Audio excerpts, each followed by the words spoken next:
Hello दोस्तों, मैं आकाश गर्ग आज इस वीडियो में आप सभी को LIC के न्यू एंडोमेंट प्लान के बारे में बताने वाला हूं, जिसका प्लान नंबर है 914। तो आइए सबसे पहले जान लेते हैं कौन कौन इस पॉलिसी को ले सकते हैं।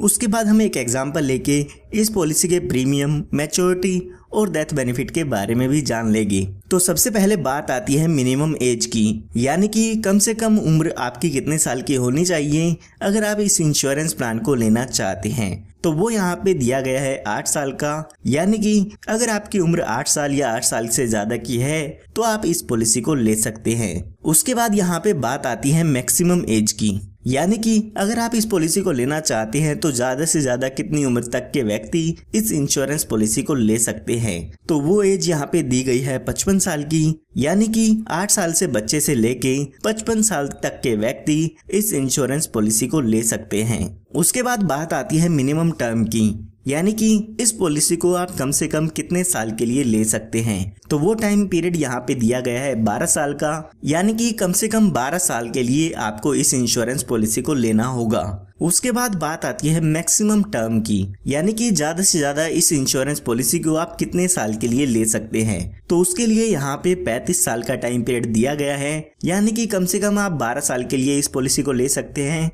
और ज्यादा से ज्यादा 35 साल के लिए इस इंश्योरेंस पॉलिसी को ले सकते हैं। इसके बीच में आप कोई भी टर्म चूज कर सकते हैं, जैसे कि 13 साल, 14 साल, 15 साल, 20 साल, 21 साल, जो भी आपको सही लगती है उसके हिसाब से आप पॉलिसी टर्म यहाँ पे ले सकते हैं। उसके बाद बात आती है मिनिमम सम एश्योर्ड की, यानी कि कम से कम बीमा आप इसमें कितने रुपए का ले सकते हैं। इसका मतलब ये नहीं है कि आपको इतना अमाउंट पे करना होगा। इसके बेसिस पे जो भी आपका इंश्योरेंस प्रीमियम है, मैच्योरिटी बेनिफिट है, वो सब कैलकुलेट किए जाते हैं। तो यहाँ पर मिनिमम सम एश्योर्ड है 1 लाख रुपए का। उसके बाद बात आती है मैक्सिमम सम एश्योर्ड की, यानी कि ज्यादा से ज्यादा बीमा आप इसमें कितने रुपए का ले सकते हैं। तो उसके लिए यहाँ पे कोई भी लिमिट नहीं दी गई है, ये आपकी इनकम पे डिपेंड करता है कि ज्यादा से ज्यादा इंश्योरेंस आप इसमें कितना ले सकते हैं। आपकी इनकम प्रूफ के अकॉर्डिंग यहाँ पे LIC आपको इंश्योरेंस देती है। आइए अब एक एग्जांपल लेके समझते हैं कि ये पूरा इंश्योरेंस प्लान कैसे काम करता है। तो एग्जांपल समझने के लिए मान लेते हैं जो आपकी उम्र है वो 35 साल की है और आप इस इंश्योरेंस पॉलिसी को लेना चाहते हैं। उसके बाद हम मान लेते हैं कि आप 5 लाख रुपए का इसमें बीमा लेना चाहते हैं, यानी कि जो हमारी पॉलिसी का सम एश्योर्ड होगा वो 5 लाख रुपए का होगा। उसके बाद हम बात करते हैं टर्म की, यानी कि आप कितने साल के लिए पॉलिसी लेना चाहते हैं। तो हम मान लेते हैं 21 साल के लिए आप इस पॉलिसी को लेना चाहते हैं। तो अगर हम इस पॉलिसी के प्रीमियम की कैलकुलेशन करते हैं तो पहले साल आपको इसमें लगभग 23,908 रुपए का प्रीमियम पे करना होगा। उसके बाद बाकी के बचे सालों में आपको 23,393 रुपए का प्रीमियम पे करना होगा, जो कि आपको ये सालाना पे करना होगा। अगर आप 6 महीने में, 3 महीने में या हर महीने में किस्त भरना चाहते हैं तो वो आप स्क्रीन पर देख सकते हैं। तो यहाँ पर जो अब आपकी एज है वो 35 साल की हो गई है, तो हमने 21 साल के लिए ये पॉलिसी ली है, तो हमें आने वाले 21 सालों के लिए प्रीमियम की पेमेंट करनी होगी। जब आपके 21 साल पूरे हो जाते हैं, यानी कि जब आपकी उम्र 56 साल की हो जाएगी, तो उस समय ये आपकी पॉलिसी खत्म हो जाती है, यानी कि आपकी पॉलिसी की मैच्योरिटी हो जाती है। और जब आपकी पॉलिसी की मैच्योरिटी होगी तो उस समय आपको लगभग 10,54,000 रुपए का अमाउंट मिल जाता है, जिसमें 5 लाख रुपए का आपका सम एश्योर्ड होता है, 5,04,000 रुपए का बोनस होता है और 50,000 रुपए का यहाँ पर फाइनल एडिशनल बोनस आपको मिल जाता है। तो ये टोटल मिला के 10,54,000 रुपए का अमाउंट आपको इसमें मैच्योरिटी पर मिल जाता है। अगर हम देखते हैं कि टोटल हमने 21 साल में कितना प्रीमियम पे किया है, तो हमने 21 साल के दौरान लगभग 4,91,768 रुपए का अमाउंट पे कर दिया है। तो आप देख सकते हैं कि आपको 21 साल में 4,91,768 रुपए पे करने होंगे प्रीमियम के। उसके बाद जब आपकी पॉलिसी टर्म पूरी हो जाती है तो उस समय आपकी पॉलिसी की मैच्योरिटी का अमाउंट आपको मिल जाता है। ये हमने बात तब की है जब पॉलिसी के दौरान पॉलिसी होल्डर की डेथ नहीं होती है। आइए अब एक एग्जांपल लेके समझते हैं कि अगर पॉलिसी होल्डर की डेथ हो जाती है तो उस समय उसके नॉमिनी को क्या क्या बेनिफिट मिल जाते हैं। तो यहाँ पर पॉलिसी शुरू होने के बाद और पॉलिसी की मैच्योरिटी होने तक कभी भी पॉलिसी होल्डर की डेथ होती है तो यहाँ पर पॉलिसी होल्डर के नॉमिनी को डेथ बेनिफिट्स मिल जाते हैं। डेथ बेनिफिट्स में सम एश्योर्ड मिलता है, इसके साथ साथ जो भी आपकी पॉलिसी का बोनस है वो यहाँ पर दिया जाता है। तो हमारे केस में मान लेते हैं पॉलिसी होल्डर की डेथ 39 ईयर्स की एज में हो जाती है।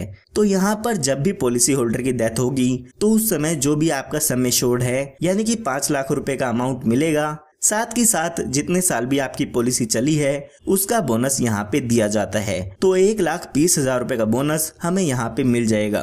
तो यहाँ पर टोटल डेथ बेनिफिट देखते हैं तो 6,20,000 रुपए का अमाउंट उसके नॉमिनी को मिल जाता है। आपको एक बात याद रखनी है कि जो सम एश्योर्ड है वो तो आपको मिलेगा ही मिलेगा, साथ में जितने साल भी पॉलिसी आपकी चली है उतने साल का बोनस यहाँ पे आपको मिल जाता है। यहाँ पर मैं आपको बताना चाहूंगा कि आप इसमें एडिशनल बेनिफिट्स भी ले सकते हैं, जिसके लिए आपको कुछ एक्स्ट्रा प्रीमियम देना होगा। तो यहाँ पर आप अपनी पॉलिसी में टर्म राइडर ऐड करा सकते हैं।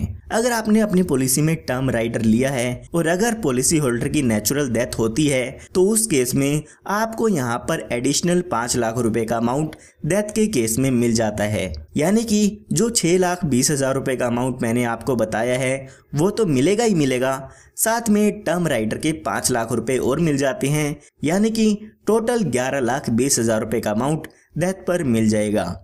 इसी तरह से यहाँ पर आप accidental death and disability benefit rider भी ऐड करा सकते हैं। यहाँ पर अगर एक्सीडेंटल डेथ पॉलिसी होल्डर की हो जाती है यानी कि एक्सीडेंट के कारण पॉलिसी होल्डर की डेथ होती है तो उस केस में यहाँ पर एडिशनल 5 लाख रुपए मिलते हैं। यानी कि जो बेनिफिट मैंने आपको बताए हैं वो तो मिलेगा ही मिलेंगे, साथ में एक्सीडेंटल डेथ बेनिफिट राइडर के 5 लाख रुपए भी आपको मिल जाएगी या आपके नॉमिनी को मिल जाते हैं।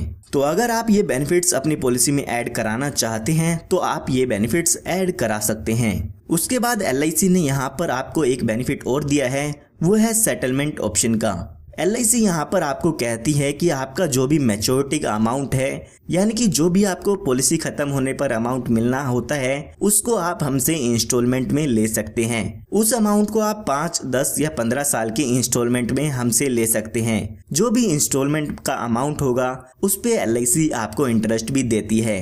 पॉलिसी की मैच्योरिटी होने से 3 महीने पहले तक आपको LIC को बताना होगा अगर आप मैच्योरिटी के अमाउंट को इंस्टॉलमेंट में लेना चाहते हैं। इसी तरह से आप डेथ बेनिफिट को भी इंस्टॉलमेंट में ले सकते हैं। आप पॉलिसी के दौरान बता सकते हैं कि आपकी डेथ होने के बाद जो भी ये अमाउंट होगा वो आपके नॉमिनी को इंस्टॉलमेंट में मिले या एक साथ मिले। अगर आप इस ऑप्शन को लेना चाहते हैं तो ले सकते हैं, वरना आप अपने पैसे को एक साथ भी ले सकते हैं। उसके बाद यहाँ पे आपको कुछ और बेनिफिट मिल जाते हैं इस पॉलिसी में। तो आइए बात करते हैं इसके अदर बेनिफिट्स की कि इसमें आपको कौन कौन से और बेनिफिट मिल जाते हैं। तो यहाँ पर आप अपनी पॉलिसी में एडिशनल बेनिफिट्स ले सकते हैं जिसे हम राइडर्स कहते हैं। तो आप अपनी पॉलिसी में टर्म राइडर ले सकते हैं, accidental death and disability benefit rider ले सकते हैं या फिर आप एक्सीडेंटल बेनिफिट राइडर ले सकते हैं। इसी के साथ साथ यहाँ पे आप क्रिटिकल इलनेस राइडर भी ले सकते हैं। अगर आप बच्चे के नाम पर ये इंश्योरेंस पॉलिसी ले रहे हैं तो आप अपनी पॉलिसी में प्रीमियम वेवर बेनिफिट राइडर ले सकते हैं। कई बार ऐसा होता है कि बच्चे के फादर के साथ कोई दुर्घटना हो जाती है तो उस केस में बच्चे को वहां पर पॉलिसी का प्रीमियम पे नहीं करना होता है। उसके बाद यहाँ पे आपको लोन की सुविधा भी मिल जाती है। पॉलिसी शुरू होने के 2 साल बाद आप अपनी पॉलिसी पर लोन ले सकते हैं। जो भी लोन का अमाउंट होगा उस पर आपको इंटरेस्ट LIC को पे करना होता है। उसके बाद यहाँ पे बात आती है सरेंडर की। तो पॉलिसी शुरू होने के 2 साल बाद आप अपनी पॉलिसी को सरेंडर भी करा सकते हैं। उस समय जो भी आपकी पॉलिसी की सरेंडर वैल्यू होती है वो LIC की तरफ से आपको मिल जाती है। अगर आप 2 साल से पहले अपनी पॉलिसी को सरेंडर कराते हैं तो उस समय आपको कोई भी पैसा वापस आपका नहीं मिलता है। उसके बाद यहाँ पे बात आती है मोड ऑफ पेमेंट की, यानी कि आप यहाँ पे अपनी पॉलिसी का प्रीमियम 1 साल में भी भर सकते हैं, 6 महीने में भी भर सकते हैं, 3 महीने या हर महीने भी आप अपनी पॉलिसी का प्रीमियम भर सकते हैं। तो LIC ने यहाँ पर आपको 4 मोड ऑफ पेमेंट दिए हैं। जो भी आप मोड ऑफ पेमेंट यहाँ पर चूज करना चाहते हैं वो यहाँ पर ले सकते हैं। उसके बाद यहाँ पे LIC आपको ग्रेस टाइम पीरियड भी देती है, यानी कि अगर आप अपनी पॉलिसी की पेमेंट ड्यू डेट पर नहीं पे कर पाते हैं तो LIC यहाँ पर आपको कुछ एक्स्ट्रा दिन देती है जिसमें आप अपनी पॉलिसी का प्रीमियम भर सकते हैं। कई बार ऐसा होता है आपको याद नहीं रहता है, तो LIC ने आपको कुछ एक्स्ट्रा दिन दिए हैं जिसमें आप बिना लेट फीस के अपने पॉलिसी के प्रीमियम की पेमेंट कर सकते हैं। तो यहाँ पर अगर आपने मंथली प्रीमियम पेमेंट मोड लिया है तो 15 दिन का ग्रेस टाइम पीरियड मिलता है, और इसी तरह से इसके अलावा अगर आपने और कोई पेमेंट मोड चूज किया है तो आपको 30 दिन का ग्रेस टाइम पीरियड यहाँ पे मिल जाता है। उसके बाद यहाँ पे आपको टैक्स बेनिफिट भी मिल जाता है। तो अगर आप इनकम टैक्स रिटर्न भरते हैं तो यहाँ पर आप इसके प्रीमियम की डिडक्शन ले सकते हैं। जो भी इनकम टैक्स रूल्स हैं उसके हिसाब से आप यहाँ पे इसके प्रीमियम की डिडक्शन ले सकते हैं। इसके साथ साथ जो भी मैच्योरिटी का अमाउंट होता है या डेथ बेनिफिट आपको मिलता है वो भी यहाँ पर इनकम टैक्स से एग्जेम्प्ट होता है। इनकम टैक्स के सेक्शन 1010D में यहाँ पर आपको एग्जेम्प्ट कर दिया गया है, यानी कि आपको मैच्योरिटी और डेथ के क्लेम पर कोई भी टैक्स नहीं देना होगा। उसके बाद यहाँ पे बात आती है रिवाइवल की।